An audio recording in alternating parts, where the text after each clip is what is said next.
Okay. I'm just gonna talk until it drops out. So, whatever. But I'm still eating this grilled cheese, by the way. But yeah. Where did I leave off the iPhone 6? What happened was, like I said, I had to pay $200 because it has something to do with my insurance on the phone. But for some, I don't know how that all worked itself out. But I had to pay full price for the phone that I broke. Understandably, I didn't send it in. It was misplaced. I couldn't prove nothing.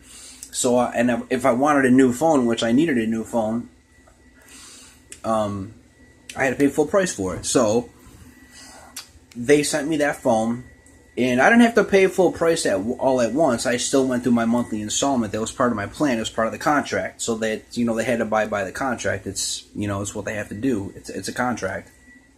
So, but then I had to pay $200 on top of that, and obviously I had to keep up with my bills and all that stuff. And I did that because, like I said, I'm a very responsible person. If I have to, I'm the type of person. I'm not the type of person to sit there and if I have extra money and all that stuff, maybe I'll buy myself a T-shirt or something or whatever. But like I'll go to the thrift store and buy something cool or something, But I'm not I'm the type of person where I'll sacrifice if I have a bill to pay or something, dude. Trust me, I take care of my business. Not that I have to, convince anybody here. I don't give a crap. But I'm definitely not the type of person to just sit there and let things snowball and slide, because that's just horrible. But it was just an unfortunate incident that happened to me with the iPhone 6. So, anyways, when I had my iPhone 4, I think that's where I left off before this phone dropped. I had my iPhone 4, and then my bill was $120. That's, when I first signed a contract with these guys. And my bill was like $120. It would fluctuate between 170 and usually top out like 120 and change like every month. And I was doing that for like 2 years. It was a 2-year contract, obviously. So what my iPhone 4 at the end of those 2 years, it was just kind of warping. So I just needed a new phone, and I wasn't really happy with the company I was with, but I just called them just to see what was up. And they offered me an iPhone 6. And it was a contract where I would, have to just pay monthly installments. So I said, okay, well, whatever. I mean, it's not the best phone company I've ever been with in my life, but it's, it's doable. So I got this iPhone 6. I went to the mall. They hooked me up, and I went, and all that. And then that's what happened. Okay, so I don't know what else to say beyond this. My phone is going to drop out very shortly, so I don't know what else to say, but that's why I have a flip phone, man. Because it's $30,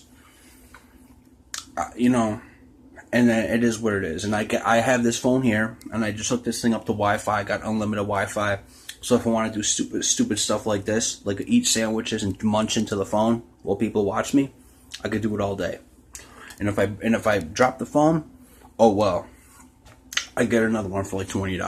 I don't have to pay $600, $200, plus $120 phone bill, and this and that. And I went through a bunch of people when all that was going on. Like, dude, I would call Sprint, and I would have somebody talking to me like this, blah, blah, blah, blah, and I couldn't understand them. And I mean, I'm sure that they were good people. I just couldn't understand them. It was and they were setting up payment plans for me. And then, sometimes the payment plans weren't even set up, because I would reach, I would pay, like, let's say that they were, there were times where, because like I said, I was paying out of pocket. Like, dude, I was just throwing money at these people. So, somewhere along the line, I would have to come up with $20 just to keep my payment plan, just to keep my phone on. And I would do this, because I was under the assumption that we had a payment plan, me and this company here, and they would shut my phone off anyways. And I'm just like, dude, I thought we had a payment plan. But come to find out that, they never set the payment plan up. Something happened, and it just never went through. So I would keep paying this $20, and my phone would be shut off because the payment plan never went through. Because they lied to me. They had to lie to me. I mean, you can't sit there and sit on the phone with me and answer my questions like they understood everything. They just didn't do their job. Like, how on earth can you keep me on the phone for 10 minutes of my life say we agree to a payment plan, but the payment plan it just never goes through. I mean, I keep my end of the bargain, but somehow, some way, my phone is getting shut off. Weird, right? So it's obvious that they lied to me.